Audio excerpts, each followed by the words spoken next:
Hello dear students. Today we are starting the last and the fourth part of our chapter Control and Coordination.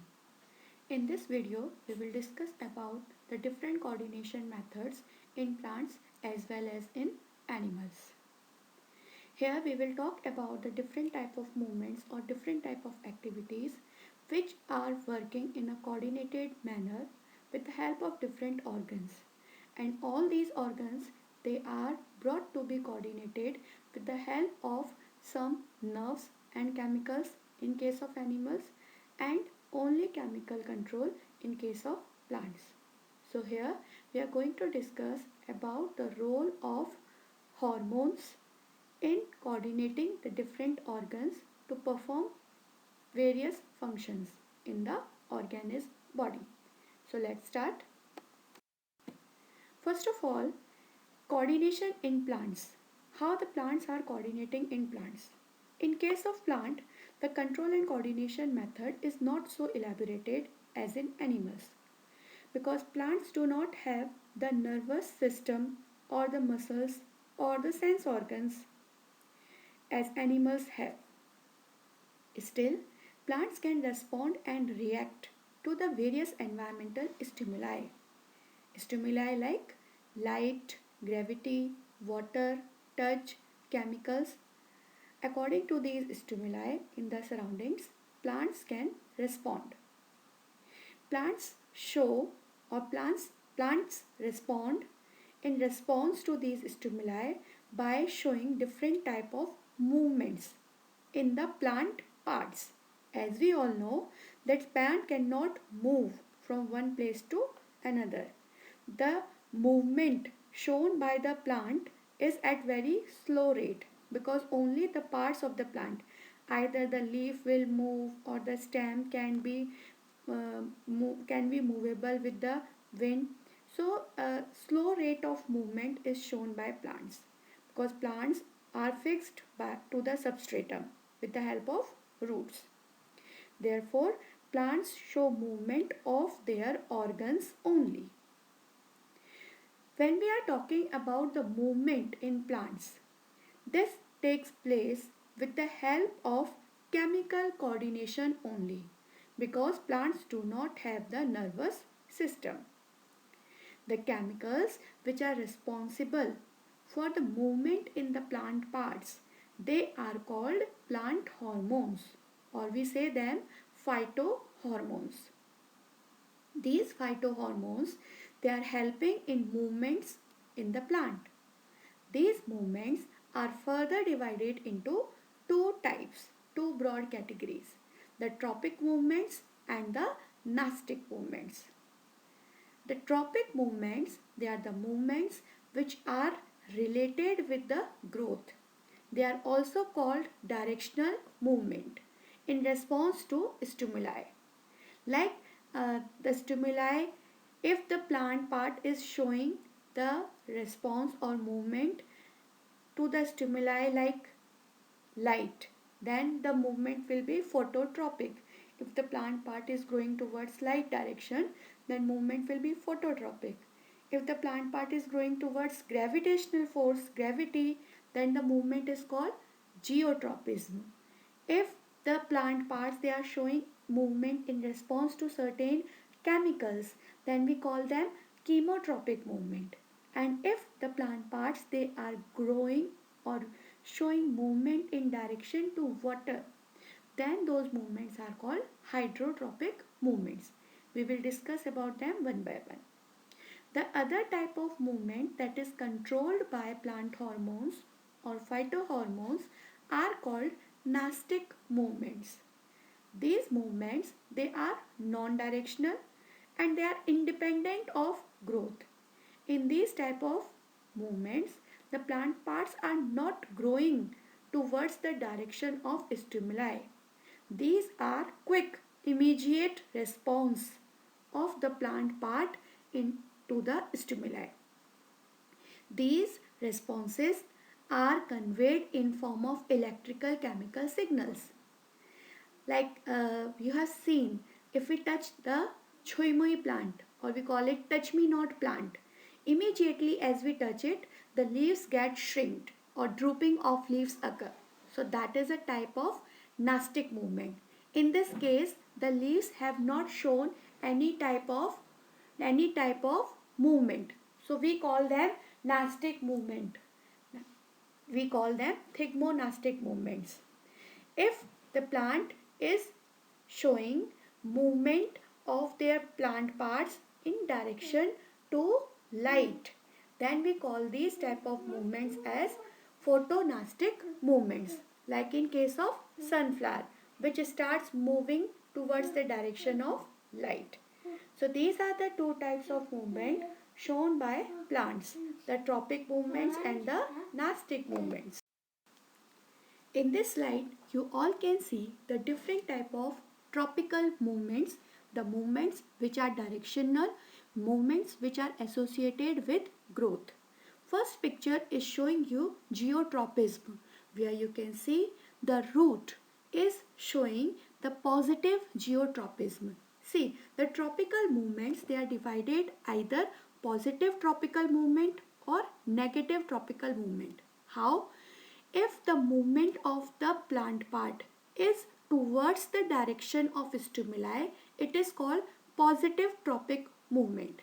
And if the movement of the plant part is opposite to the direction of stimuli, it is called negative tropical movement. So here in the first diagram, as you all can see, the roots, they are growing towards the gravity. So they are showing positive geotropism. Whereas the shoot part is growing opposite to the gravity. So it is called to be showing negative geotropism. The other diagram is showing you thigmotropism, where the tendrils of the stem, when they come in contact to any support, when they get the stimuli of touch, then they start growing towards that direction of support and start climbing on that support. So this is the growth of the tendrils towards the direction of touch or towards the direction of support. So tendrils, stem tendrils, they are showing thigmotropism. The another tropical movement is showing you the growth of roots towards the direction of water. If we sow any seed and the roots, it starts coming out from it, initially the roots, they will be growing straight towards the direction of gravity. But as we add a source of water in that pot, we will see after a few days the roots, they will start bending or they start moving toward the direction of that water source. So roots are here showing positive hydrotropism. Another type of tropical movement you can see here is shown by the pollen tube. At the time of fertilization, the pollen grains, they are shedded on the stigma of the flower. But these pollen tubes, they will form the pollen tube, or they will germinate only if they will get the positive stimuli, if they will get the chemical stimuli from the ovule. If they get the chemical stimuli, then the pollen grain will germinate to form the pollen tube, and pollen tube will start growing towards the ovule. So in all these movements, as you can see, growth is associated. In all these movements, the growth of that plant part is in a particular direction. So these type of movements are called tropical movements. According to the different stimuli, we have categorized them as geotropism, thigmotropism, hydrotropism and chemotropism. Now, phototropism is also an important event or important type of movement which is shown by the plant parts in response to light. We know that the shoot tip, it always grows towards the light direction. Now in the shoot tip, because it is a meristematic tissue, so here the plant hormones, they are very rich in concentration. The main hormone that is at the tip is called auxin. The auxin hormone is evenly distributed initially when the light is coming from the top direction. So at that time auxin is evenly distributed in the tip region and the whole tip is growing straight towards the direction of light. But if we change the direction of the light source and we started providing light source from one side only, we will see after few days the stem part, the shoot tip part will start bending towards the source of light. Why it happens? Because auxin hormone, it always accumulate opposite to the light source. So the opposite direction of the light source will get more concentration of auxin hormone. Auxin will cause rapid cell division in that site, and because of rapid cell division that shoot tip will start bending towards the light source. So this is called the phototropic movement, which is due to the auxin hormone. Again it is a directional movement towards the light. In the another diagram you can see auxins are responsible for the growth of stem tendril towards the stimuli of touch or towards the stimuli of support. So that is called the thigmotropic movement. It is also due to the auxin hormone. Both these movements, they are controlled by the auxin hormone. So I have explained you the different type of movements, tropic movements and the nastic movements. Here is the theory how these movements are occurring. What is geotropic movement? That is the response of plant parts towards the gravity. Phototropic movement, growth of the plant part towards light. I have explained you the role of auxin also through the diagram. It is mentioned here also. Hydrotropic movement, when the root starts growing towards the source of water. Thigmotropic movement, which are response to touch or which are response to support. And this type of movement is shown by the tendrils of the stem of climbers. Okay, both phototropic and thigmotropic movement, they are under the control of auxin hormone. The another type of movement which is shown by plants is called nastic movement. These type of movements are controlled by plant hormones, but they are not growth dependent. They are not in a particular direction. They are non-directional movements. In these type of movements, the two examples I want to mention. The first is the thigmonastic movement.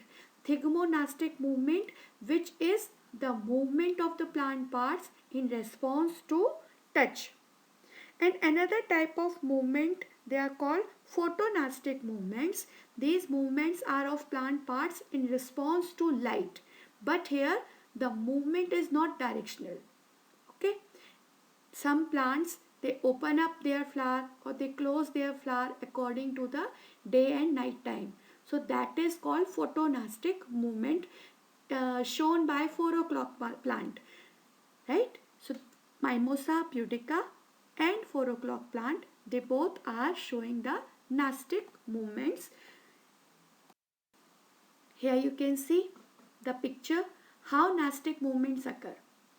See, the leaf of Mimosa pudica, all the leaves, they have a swollen base.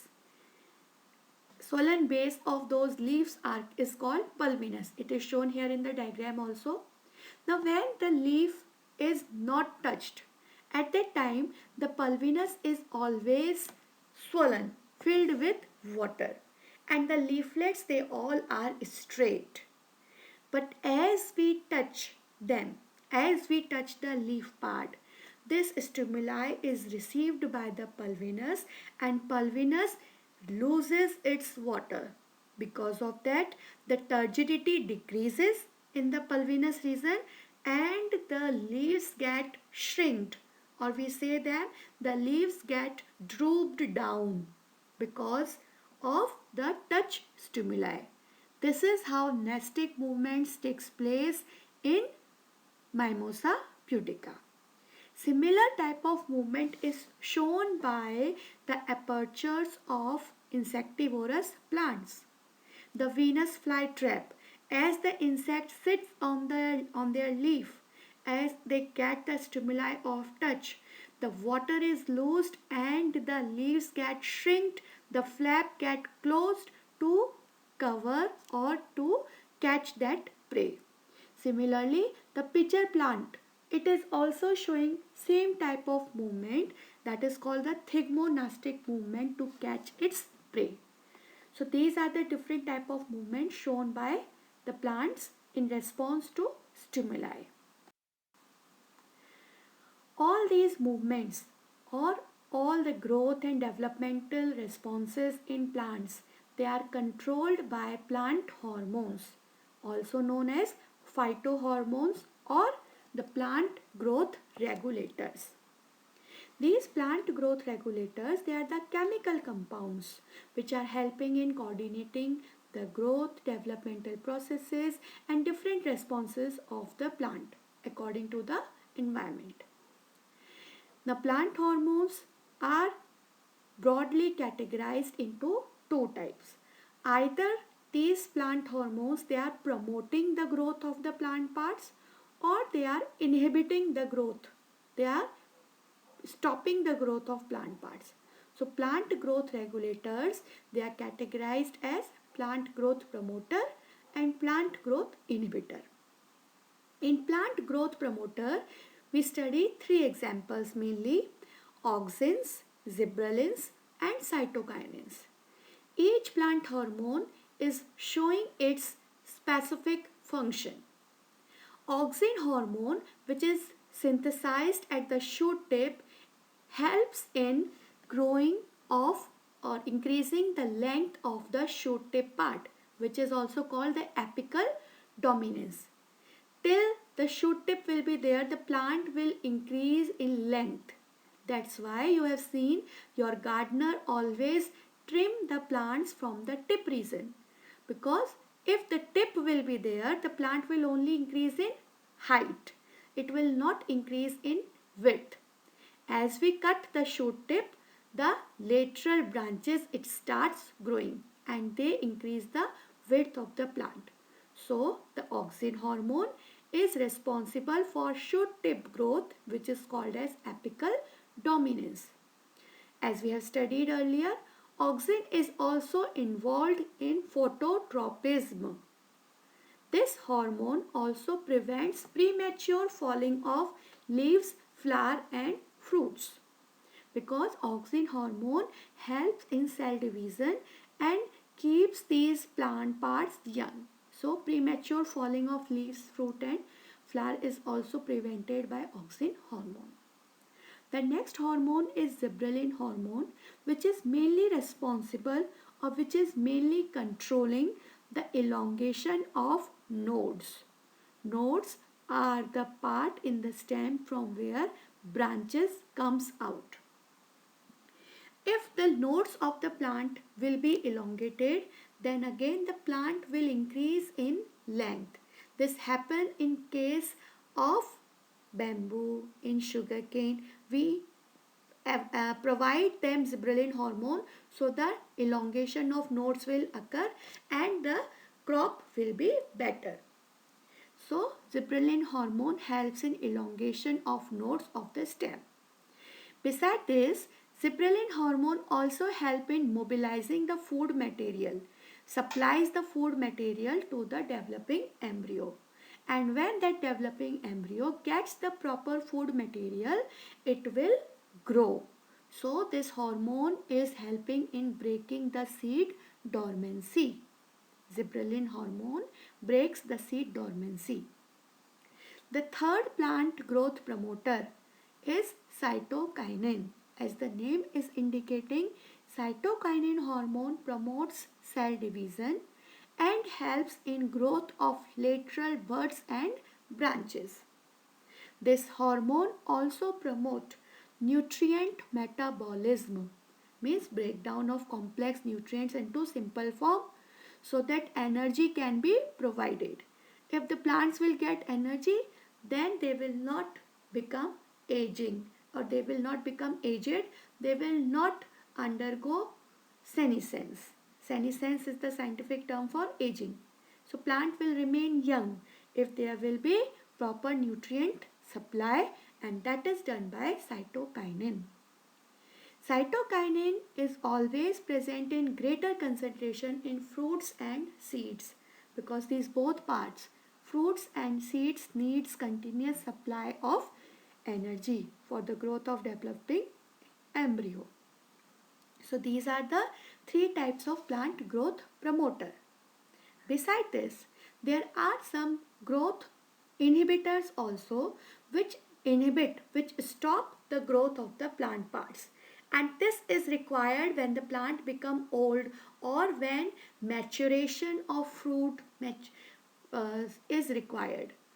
So naturally there is one plant growth inhibitor which is known as abscisic acid. We also call that hormone as stress hormone. This hormone promotes senescence, aging of plant part. When the leaves become yellow, when they become dried up, or when the fruits they become old, the falling of fruits, leaves, flower is done because of abscisic acid. So this plant brings aging in the plant parts. Human has also synthesized one growth inhibitor hormone. Why? To help in ripening of fruits, for early ripening, early maturation of fruits and vegetables. We have synthesized one artificial growth inhibitor, and that artificial growth inhibitor is called ethylene. It is a gaseous form of plant growth inhibitor, and hormone, this growth inhibitor increases the rate of respiration. And what will happen because of increase in rate of respiration? More energy will be provided and the ripening of the fruits will be fastened. It will be more quick. This effect of ethylene hormone is called climacteric effect, when the fruit ripening occurs earlier. This hormone is also working same as abscisic acid. That means it promotes aging in the plant parts, cause falling of flowers, fruits and leaves. So these are the different type of plant growth regulators. Some are working as growth promoters while some are working as growth inhibitors. After this we have to talk about the coordination in animals. When we talk about coordination in animals, hormones are present in animals also to do the coordination and control over the functions. These hormones in animals, they are produced in specific endocrine glands. Endocrine glands are those glands in our body, in animal body, which directly release their secretions in the blood.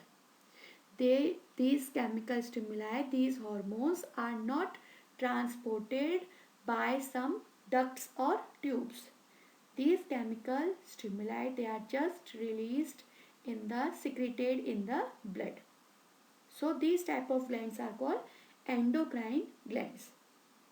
This term hormone was introduced by Bayliss and Starling. These hormones, they are actually the chemical substances which help in controlling and coordinating the activities of living organism. In human body, if we talk, there are various endocrine glands like hypothalamus in brain, pineal gland in brain, pituitary gland, thyroid gland, parathyroid gland, thymus, pancreas, adrenal gland, gonads, ovary in females, testes in males. These all are working as the endocrine glands. See, in our board exam, many times this question has been asked. That's why I'm mentioning it here. That how these hormones functions. What are the specific features of hormones? See, hormones, they are always secreted as the chemical messengers from the endocrine glands. These endocrine glands, they are releasing these hormones directly into blood. Okay. Now these hormones, they are transported through blood. That means where they are synthesized. They do not action at that site. Their action site, their target site is far from their synthesis site. So that's why they are released or they are secreted in the blood, and from blood, via blood they reach to their specific areas which are called the target organs. Now hormones, they are always released in very minute quantity. Very minute quantity of these chemical substances is required to control any function. Okay. So this diagram is showing you the location of different glands with their respective function. We will start with hypothalamus. The hypothalamus gland is located in your brain, in our brain, and this hypothalamus is called the master of the master gland. Which is the master gland of our body? Pituitary gland. So pituitary gland itself is under the control of hypothalamus. In addition, this gland, hypothalamus gland, is releasing the hormones which are stored in pituitary gland. Below hypothalamus, there is pituitary gland which is controlled by hypothalamus, and this gland release so many hormones to control all the endocrine glands of the human body. So pituitary gland, that's why it is called as the master gland. In the brain only, there is a pineal gland also. This pineal gland, it is releasing melatonin hormone. Melatonin hormone controls our circadian rhythm, or we can say all our rhythmic activities like our sleep and wake cycle, our motion cycle, they all are controlled by this melatonin hormone released by pituitary gland. Now below the head we comes to the neck region. In the neck region there is thyroid gland. Thyroid gland is producing a hormone called thyroxine, which is helping in metabolism. Metabolism means the breakdown of the complex food material to get energy. So our metabolic rate is under the control of thyroxine hormone. If this thyroxine hormone level will be disturbed, then the person will suffer from either hypothyroidism or hyperthyroidism. To control the level or to regulate the level of thyroxine hormone, doctors always advised to consume iodized salt. Iodine, which is present in iodized salt, help in proper synthesis of thyroxine hormone in our body. If there will be deficiency of iodine, then this gland will swell up, and which will show the symptom of goiter. So this is all information related with thyroid gland. Within the thyroid gland, there are four small lobes. These four small lobes in the thyroid gland are called parathyroid gland. These glands release parathyroxine hormone. This parathyroxine hormone maintains the level of calcium in the blood. This calcium level is very much important in regulating our different activities. After this, in between the lungs, there is thymus gland. See, this thymus gland is larger in size during our childhood, but as we grow old, the thymus gland become degenerated.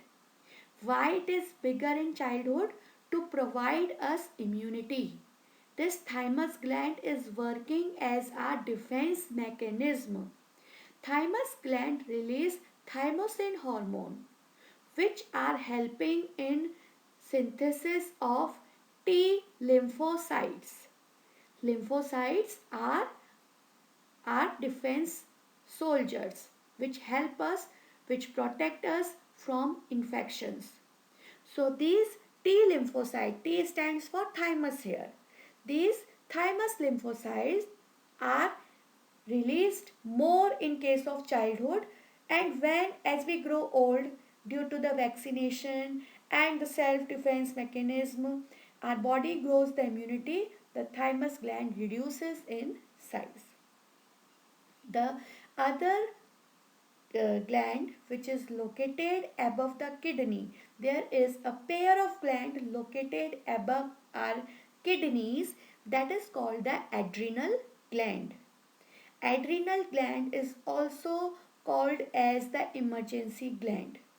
This gland releases adrenaline hormone, or we call it epinephrine or non-epinephrine hormone.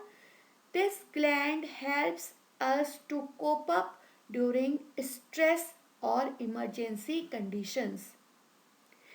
This hormone, adrenaline hormone, is also called as 3F hormone.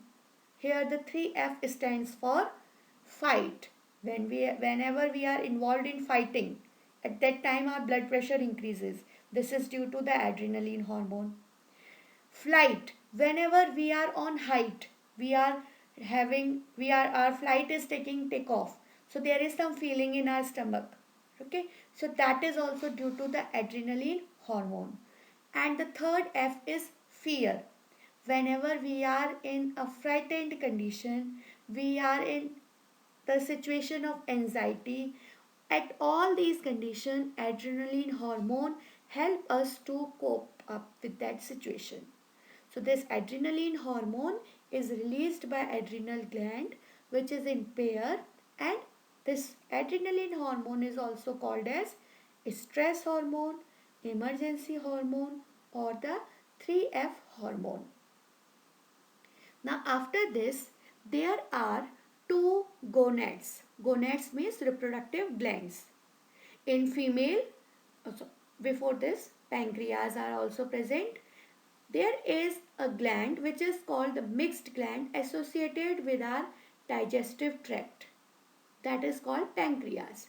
Pancreas is showing both exocrine and endocrine function.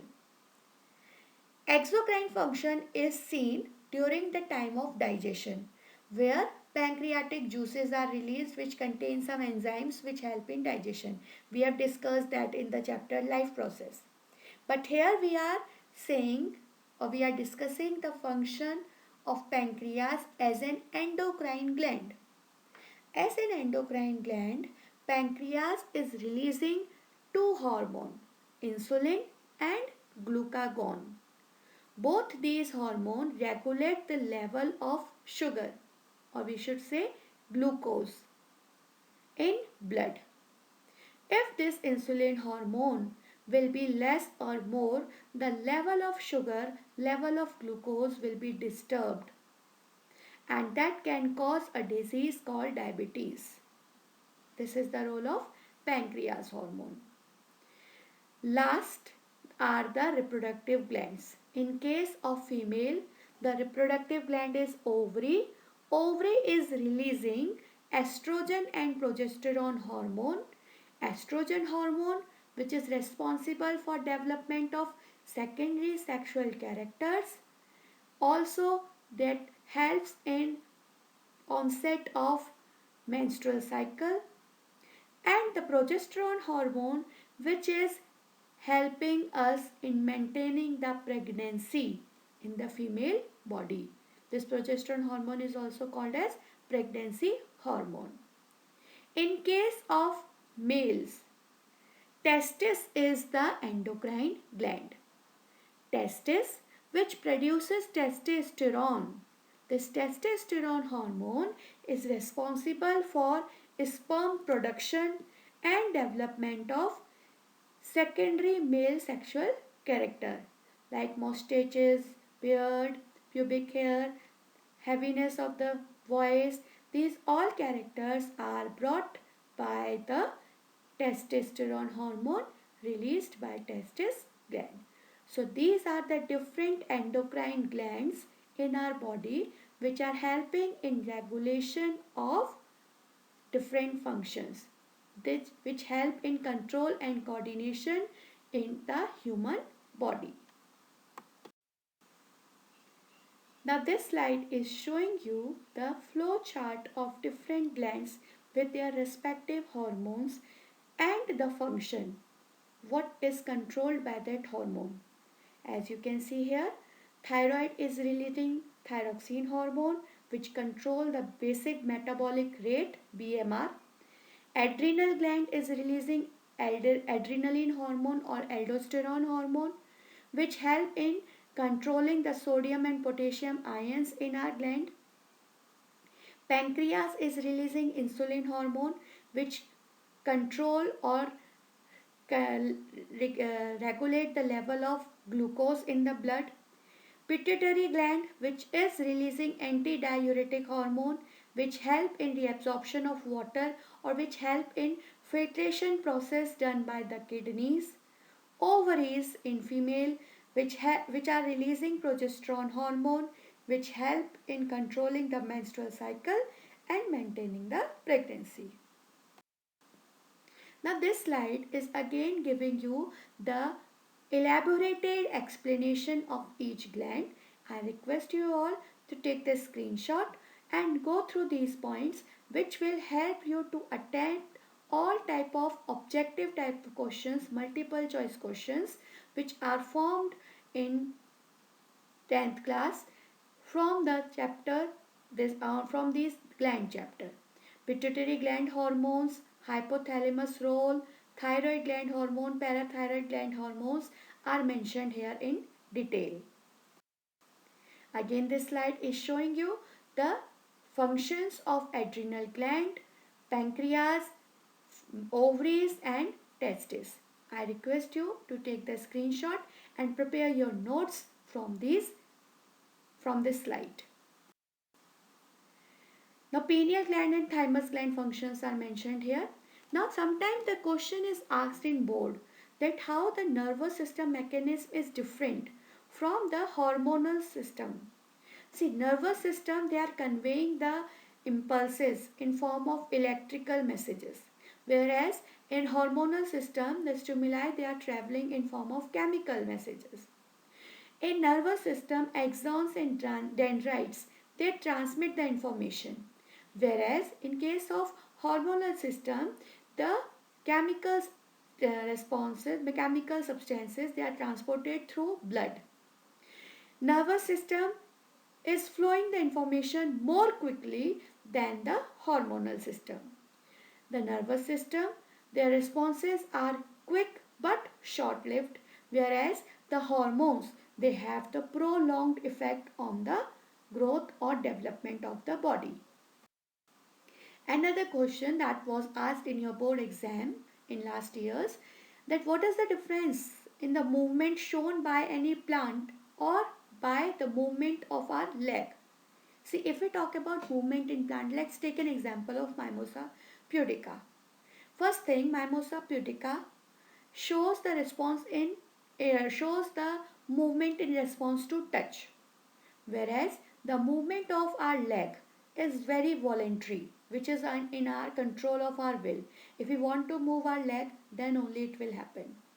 Now in case of movement shown by Mimosa pudica, the cells, they are showing or transmitting the information in form of turgor pressure, whereas the signals which are transported by during the movement of leg, here the signals are transported in form of electrical chemical impulses and they reaches to the brain, whereas in Mimosa pudica, brain like type structure or nerve type structure are not at all involved.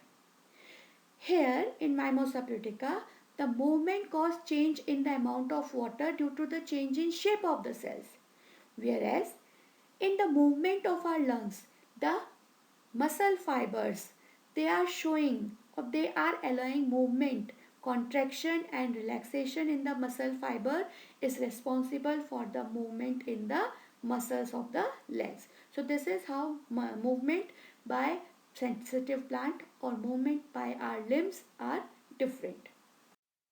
So that's all for today. This is how we have completed our chapter control and coordination. This last part is very important to cover the hormones of plants and animals.